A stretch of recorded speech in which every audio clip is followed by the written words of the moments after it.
I think the greatest lessons you're ever going to get in life are from the losses, because losses are really lessons, right? And it's a cliche and it's silly, but it's very true.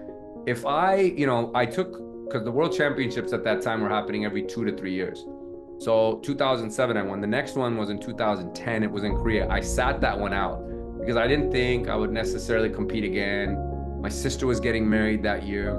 And it was just a lot. And my mom actually, who's always been like in my ear about this stuff, she took me to my first lesson when I was 8 years old, dragged me on the floor and embarrassed me in front of everyone. And then she's been there with me through, every single event, except for the final one.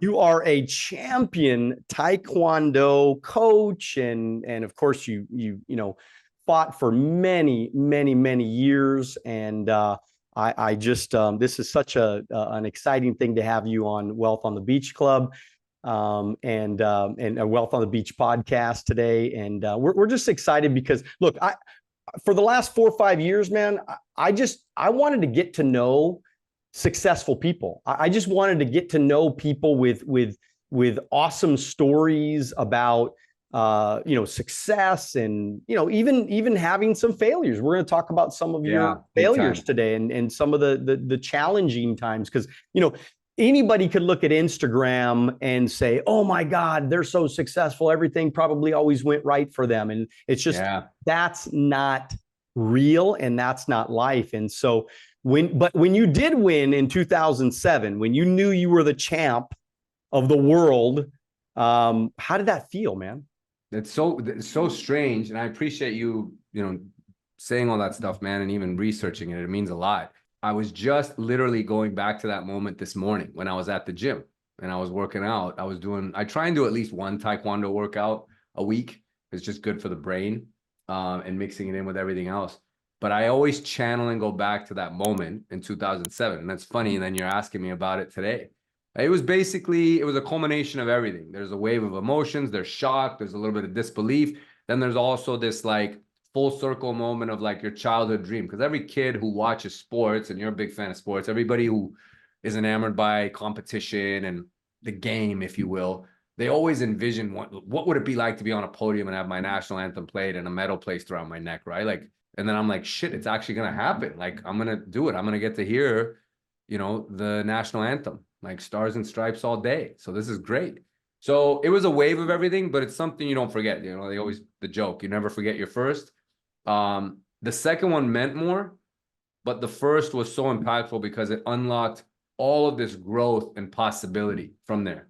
And it also came at a time, tying it back to business, when the market was about to crash. 2007, next year, basically everything, like my entire financial world got turned completely upside down. So I had this euphoric moment followed by like a complete earthquake. So yeah, I mean, but there's stuff that I still draw from it to this day. And I'm sure we're going to get into that here, like, and how it applies. But yeah, it was an incredible moment, something you never forget. And like I said, you never forget your first. Yeah. And then I was also taking a look. So talking about the successes, right? And then a couple of years later, you get beat, right? And then you come back to Rome, and then you end up winning in Rome, right? Is that kind of what happened there? Man. And how'd you get beat? How'd you get beat, man? Why'd you lose? You know the story better than I do. This is great. You know what? Look, I think the greatest lessons you're ever going to get in life are from the losses, because losses are really lessons, right? And it's a cliche and it's silly, but it's very true. If I took, because the world championships at that time were happening every 2 to 3 years. So 2007, I won. The next one was in 2010. It was in Korea. I sat that one out because I didn't think I would necessarily compete again. My sister was getting married that year.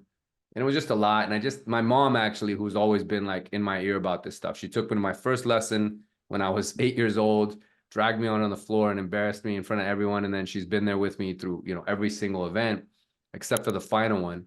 But she kind of talked me out of it. And I was like, okay, so I sat up. But then the fire was still there. I'm like, you can do something great once, and sometimes people say you got lucky. Maybe it was just great timing. It was a beautiful intersection of you being prepared and seizing the moment. That's the definition of luck, as they say. Or we can say that we have staying power and you really belong, right? If you can do something twice, like, okay, you really were that good. So I kind of took it as a personal challenge. I didn't change anything really. I kept the same team, which I think is important, whether it's finance, athletics, whatever it is, like your team of people, your tribe, your crew, your advisors, the people who keep close to you. You know, when you got a good thing, you don't need to break it. You don't need to reinvent the wheel. People try and get too complicated with this stuff, especially in sports. They're like, oh, I need this new cool training thing, or hire that new state-of-the-art trainer. You can kind of get ADD with this stuff rather than just focusing on what needs to be done. So I kept my team intact. I added a mindset coach who I'd started working with during the market crash from the mortgage and real estate business, and I'm still with him today. He's still my business / mindset life coach, if you will. So he was the only new addition, but I kept it on there, and it didn't work out. It was a very close split decision, 3-2 against the national champion from Argentina, who went on to win the silver medal. He didn't end up winning the group. And it was, I still remember that moment in my hand not being raised. And it was like, man, there was a lot of things also going on in my life at that time. A breakup with a 5-year relationship. My dad got diagnosed with cancer over there. And these are not excuses. The reason I'm saying all these things, because there were no excuses. I fully prepared. I didn't leave anything on the table. I can't look back and say, man, if I didn't have that stuff going on, I would have been better. Nope, I was fully prepared, fit, sound of mind. But there's also something to be said about what else is going on in your universe at the time, right? And sometimes you win or you achieve in spite of those things. Other times, you know, maybe it just wasn't right.